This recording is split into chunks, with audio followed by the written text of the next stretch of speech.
Morning, morning, morning. What's good in the hood? Huh, man? All right, that's what's up. All right, I got a treat for y'all, man, from the DMV. You know, DMV on. You know, we taking it. We taking it straight DC today, man.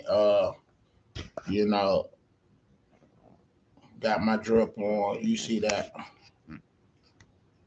You know, they done renamed the Skins, the Washington football team to the Washington Commanders. So at the end of the day, all all our gear is vintage now. You know what I'm saying?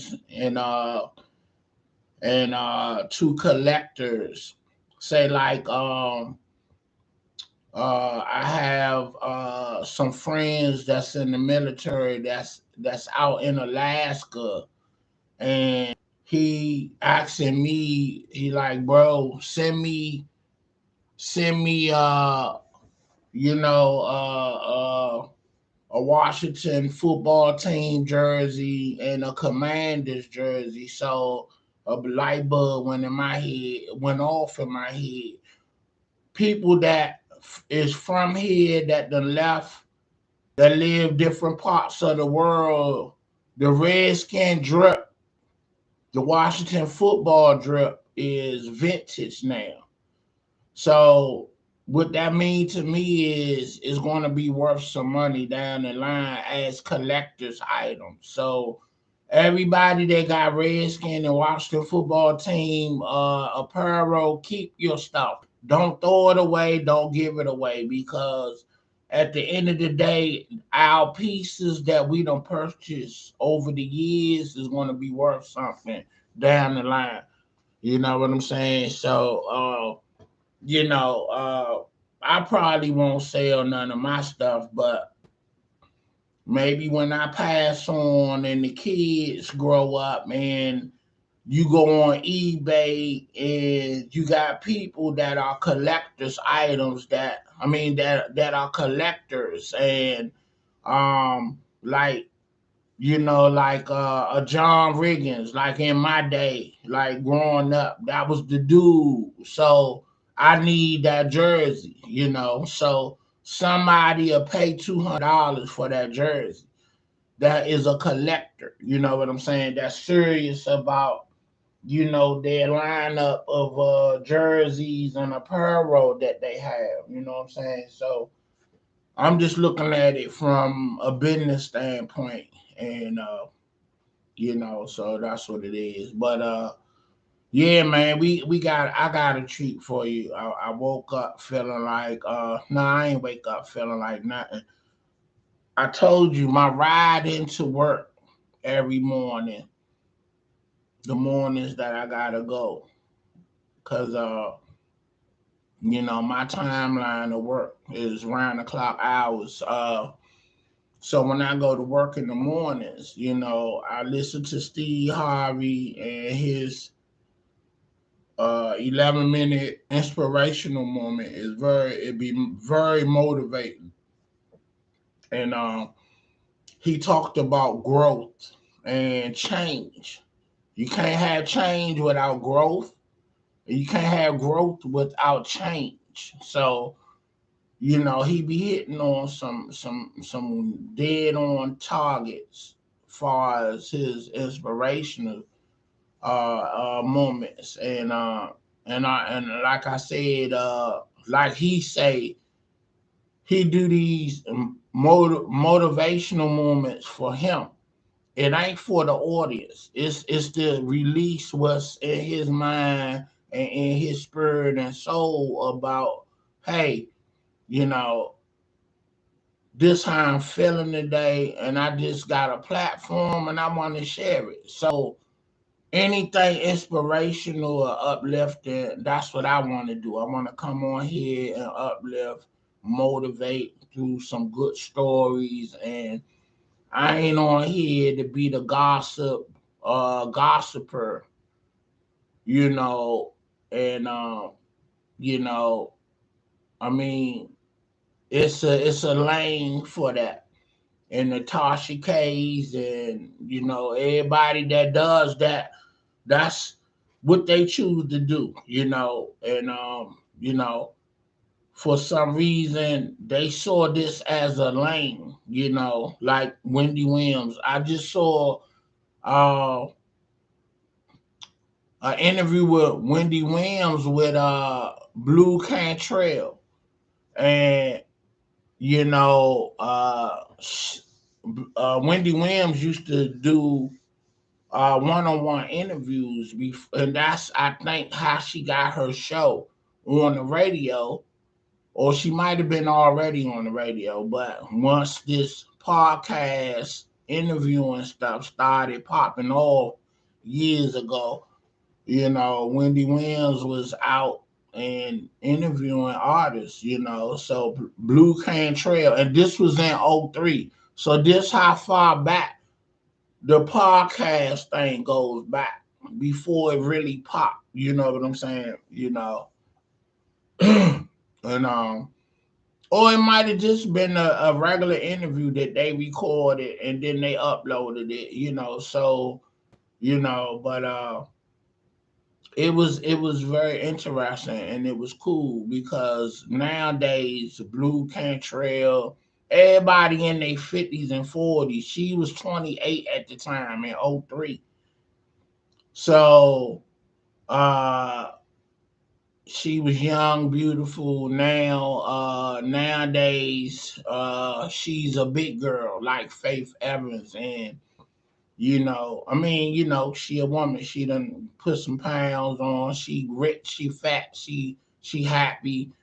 And so it was an article about Blue Cantrell.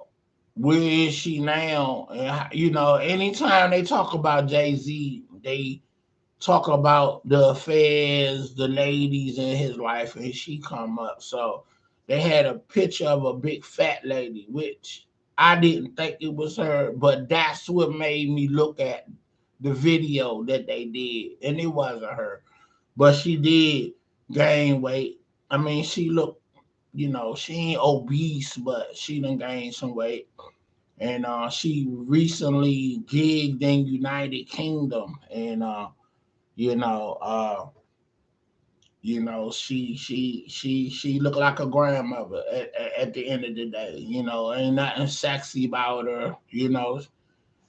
And last time I seen her, I mean, she's still pretty to me. An older woman. You know what I'm saying? And but she wasn't dressed desirable or provocative, like, and I don't really believe seeing her like that then. But she did say she did a Playboy spread back in the day when she was 26, and the record label set it up. You know what I'm saying? So she was proud about that, and she was talking to Wendy Williams about it. And I was like, oh, how did I miss that? But she was kind of under the radar, and her first album went platinum. So it's a good album. But she will be considered a one-hit wonder because she didn't do nothing else after that. Maybe when you strike gold the first time and sell 1 million records, and your situation of your royalties and publishing is set up, maybe you ain't got to do no more music because you got it right the first time and your money good. So you gig when you want to, you record when you want to. So don't get it twisted. When you don't see people, that don't mean that they broke or they busted or they laying on the curb somewhere. They could be for real, just chilling, living a modest life. Uh, Probably 2 million in the bank, a $500,000 house that they live in. People don't have to have the maids and the butlers and all that to be comfortable and living life. But I feel like maybe according to being a celebrity and being in the music or industry, period, the entertainment industry, by their standards, you're broke. You know, even when Mike Tyson had no money, he was worth $5 million. So according to the industry, he's broke. So that's what that means. You know, when you commanded millions of dollars at one time and now you down to two, three, four, $5 million to the industry, you're broke. You got $5. But $5 million is everything to me and people like me. You know what I'm saying? I live good off of $5 million because I'm not gonna act like I'm industry. You know, my house will be paid off. I have maybe one fly car, maybe an Aston Martin or whatever, Ferrari. It'll be one nice special car that I will have, and it'll be paid for, and it'll be my weekend car because luxury cars are to be drove on the weekend. You know, initially. You know what I'm saying? They're not supposed to be cars sitting in traffic, bumper to bumper, you know, and nice machines supposed to be on the highway somewhere, like really like driving and stretching it out. It ain't supposed to be in bumper to bumper traffic. I mean, especially fast cars, you know, they need to be on the autobahn somewhere. So I'm just saying, you know, it was a movie out there with Kid Cudi was in it, and uh Michael Keaton, he played somebody that gave some kind of race with foreign cars, and it was like a race, and the prize was $5 million, and every car that was in the race, the winner, or even maybe Michael Keaton, got to keep the cars that raced in the race. That was the deal. But you won $5 million. So when it came down to this race in this particular movie, I gotta look that movie up. And uh, uh, it was only two cars that made it the whole duration of the race because it's an obstacle race, and jokers was like making each other crash and canceling their ticket to get to this $5 million. So the race is given like randomly. It could be 1 year, 2 years, it may be 5 to 10 years because it's an illegal race. And so it's somewhere in the world. You gotta be on the underground and in the know to find out about this race. And you gotta put up the $5 million. And no, I think to enter the race you had to have a luxury car, and you gotta put up $1 million or 500,000. It's something like that. You know what I'm saying? So yeah, it was. Let me look that up because that's a good movie. Kid Cudi was one of the stars, and Michael Keaton, and it was another guy in there that he was a familiar. It was a couple of familiar faces in there, some actors, but I don't know their name. What was the race movie Kid Cudi was in with Michael Keaton? You know they got a new Batman coming out March 4th. Need for Speed. That was the name of that movie. Check that movie out. It's a good movie. A good underground. It's a good underground race movie where The prize is $5 million, and they racing nothing but the top machines like Ferraris, Montclairs, the Aston Martins, the Lamborghinis. It's a slick movie. You know what I'm saying? So treat yourself. Need for Speed. Check that joint out. You know, and yeah, good movie. Yeah. Um. So yeah. Yeah, but we're gonna get into the Chuck Brown video, man, and you know, uh, right after Steve Harvey give his inspirational moments, then he go right into a signature song that's resonating with whatever he talking about. But he played Chuck Brown Go Go Swing. I'm like, why you do that? So I'm jamming all the way up the Beltway, and I say, okay, I gotta rock that. I like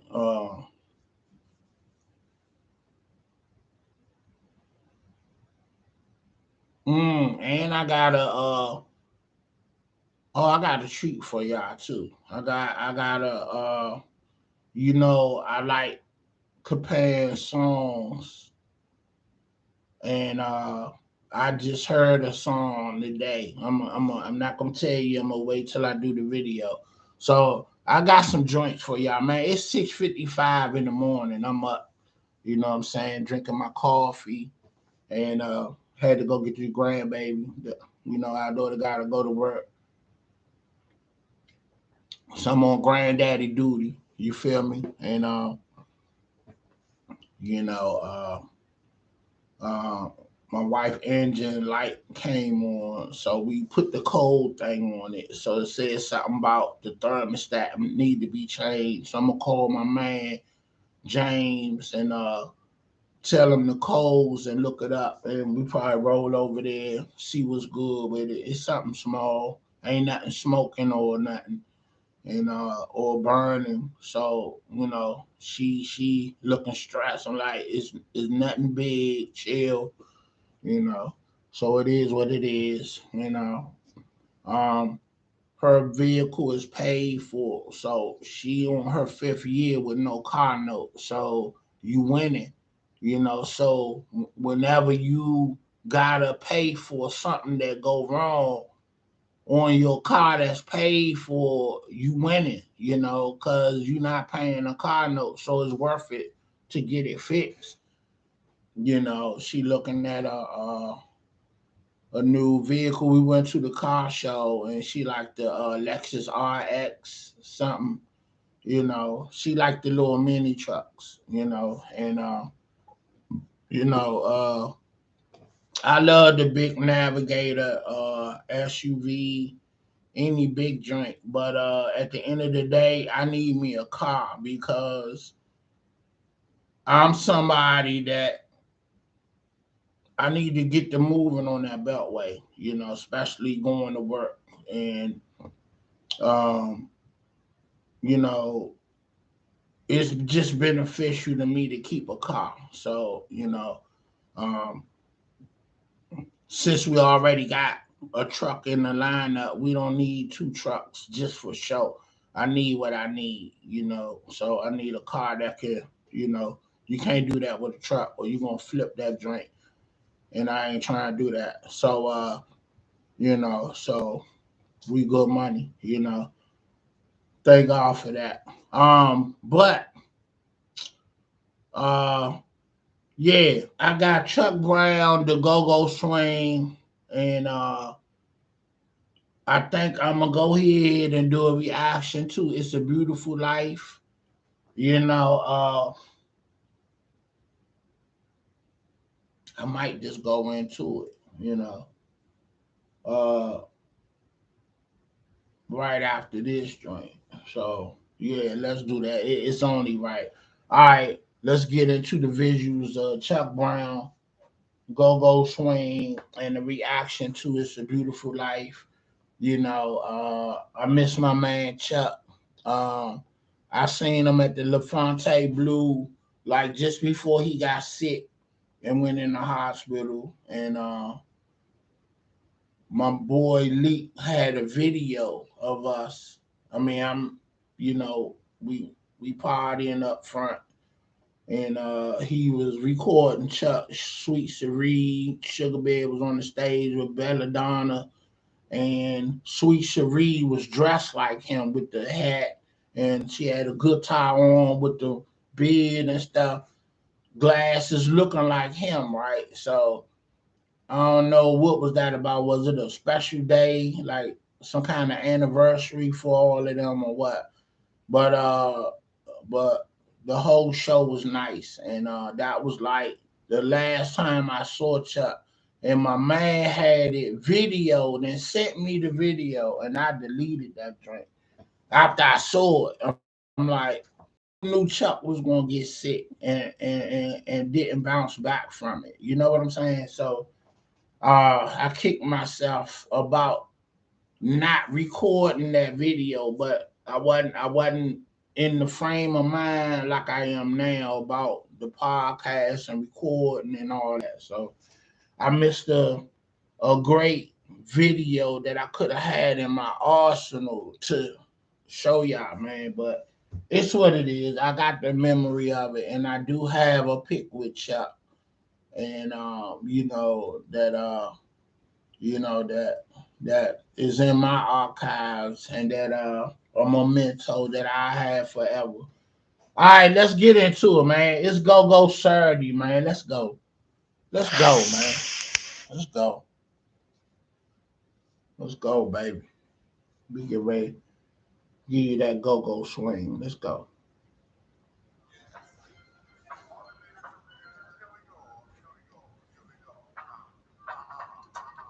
Yeah. I used to love going to see Chuck at the IBEX. Yeah. Let's go. Sure, you're right.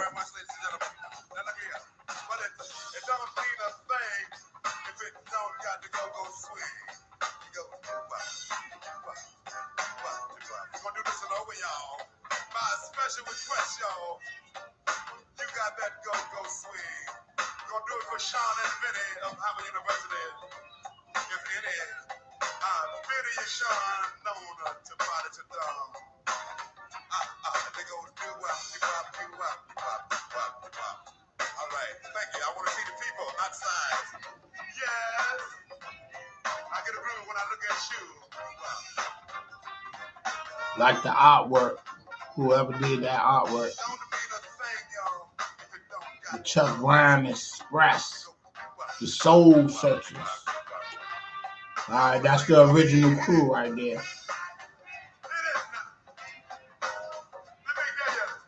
I did some demos with Chuck, guitar player back in the day, and his nephew Lonnie Lane. I forget his cousin name, but we did some demo work for them.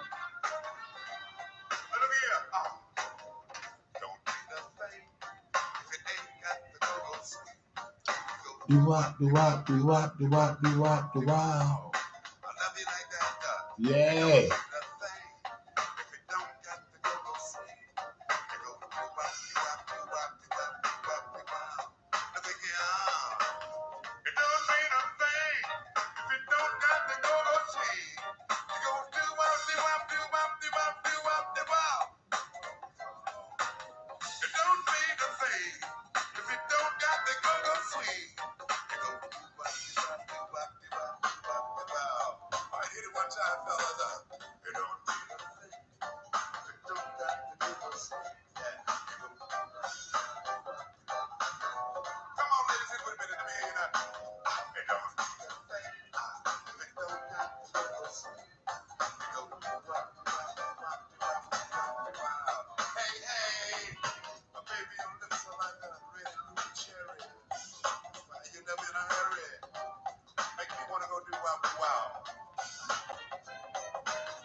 Percussion, baby. Percussion.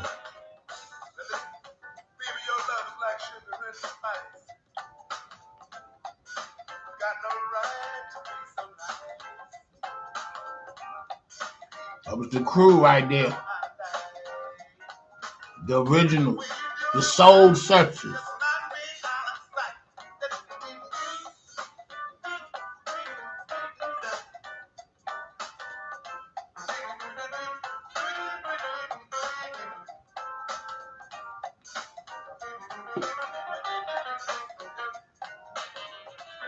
Lil Benny. Look at Lil Benny. Rest in peace, Lil Benny. I worked with Lil Benny's son back in the day. He's an IT tech.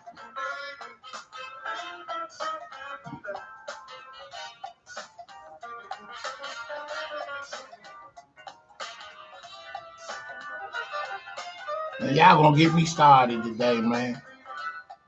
I'm gonna play some Go-Go Live later on after this video. Some Lil Benny. And give y'all some foots from Red Aston.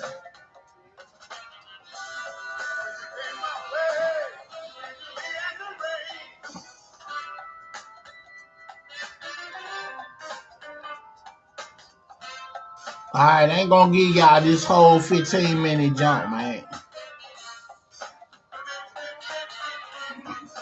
Everything is time sensitive. Just give you a taste. You know, you can go on your own, listen to this joint, the whole album. You know what I'm saying? Yeah.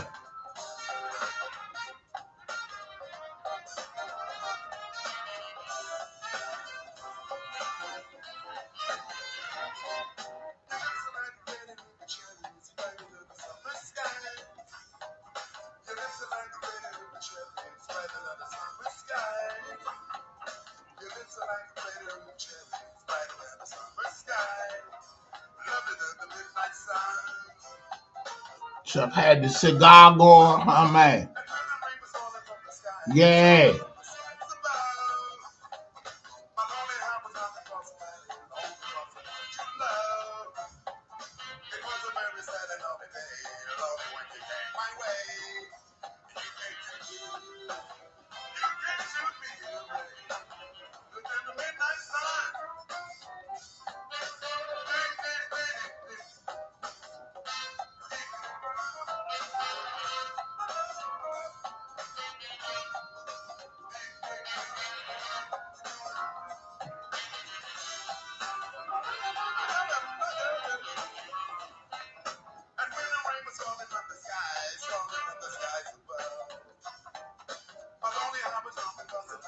I wonder what was Chuck guitar name? Did he name his guitar like B.B. King named his guitars Lucille?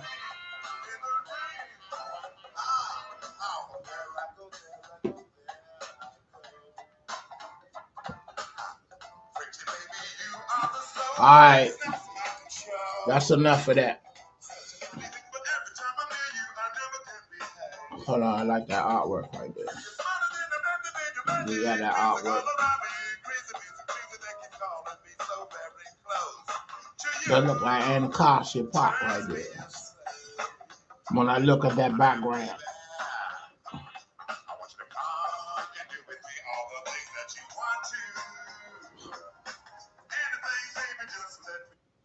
Alright. I'm gonna give y'all a little bit of It's a Beautiful Life. Some actual real-time image of Chuck.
All right, man. When this joint came out, Chuck had just passed, and it just really like put you there. Like if you're a go-go lover, like I am, from the gate, So when I first watched this video when Chuck died, man, it just so every time I see it, I just get really like, you know, uh, uh, overwhelmed a little bit because this is one of the icons from DC in my era. You hear the elders talk about Marvin Gaye and whoever that they was around, but I was around in real time watching Chuck do his thing, and I didn't realize the magnitude of his celebrity worldwide because our go-go stars here in DC, because you see them on a regular, you don't think of them as big stars and celebrities, like we would revere Biggie, Tupac, and when you listen to New Yorkers talk about the rappers, when they see them, they like, man, they regular Joes to us because we see them all the time. So, but I just think we appreciate our celebrities, but I think it hit different when they gone and you hear their music or watch their movies, and it's just like a feeling that wow, this person ain't here no more. So every time I see this particular video, it just take me back to wow, they not here no more. So rest in peace, Chuck. Let's go.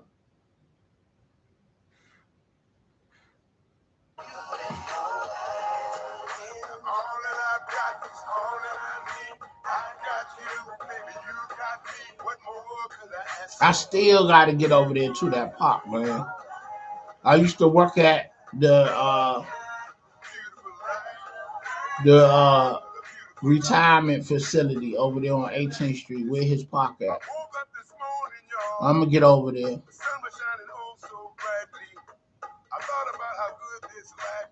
DC love Chuck, man, straight up.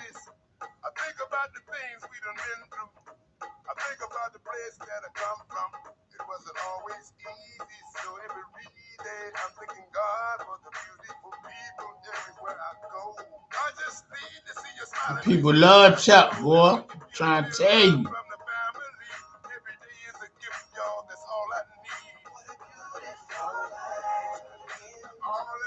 Was that Chucky talking?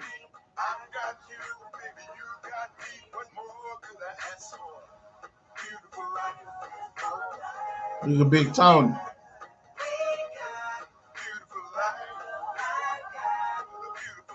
It was Sweet Cherie.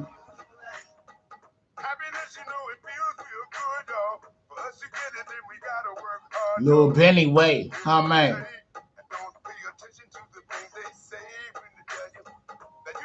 That's the Go-Go Live video right there. Pastor Tony. Yeah, that is Chucky.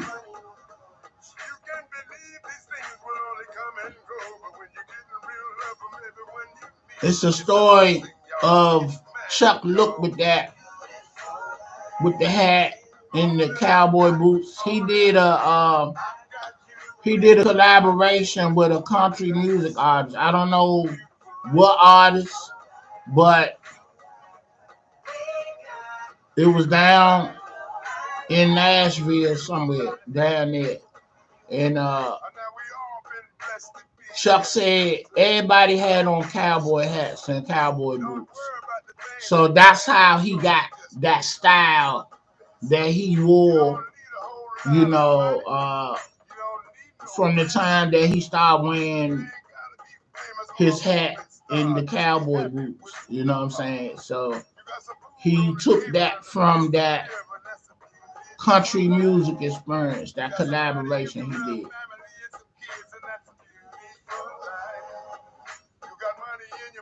Rock and Roll Hall of Fame nominee. He should have got in.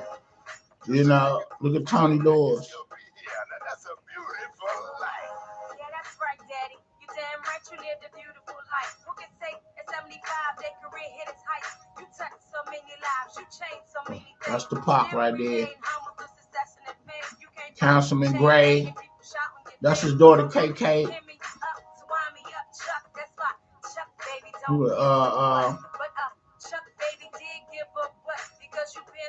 That was Funk right there. That Muslim hat on. Man, I gotta get, you know what? I'm going over there today. Take some pictures over there.